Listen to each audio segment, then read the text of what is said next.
And now national news this morning. The defense's opening arguments are expected to conclude today in the impeachment trial of President Trump. It remains unclear if the Senate will allow any new evidence or testimony to be admitted to the proceeding. New revelations, though, may be causing some Republicans to change their stance on the matter. CBS's Katherine Johnson brings us the latest.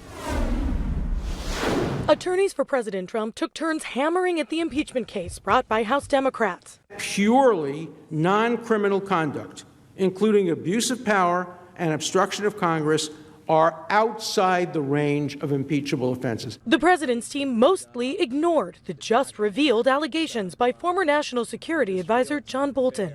We do not deal with speculation, allegations that are not based on evidentiary standards at all. According to the New York Times, Bolton writes in his forthcoming book that Mr. Trump once told him he wanted to continue to freeze aid to Ukraine until officials there helped with investigations into Democrats, including the Bidens. Well, I haven't seen a manuscript, but I can tell you nothing was ever said to John Bolton, but I have not seen a manuscript.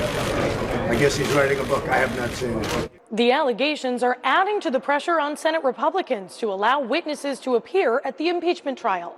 It's pretty fair to say that John Bolton has a relevant testimony to provide to those of us who are sitting in impartial justice. The senators cannot hide from a relevant witness who has come forward willing to testify, and indeed one that has such central information in this case. At least 4 Republicans would have to vote to admit new evidence or witnesses.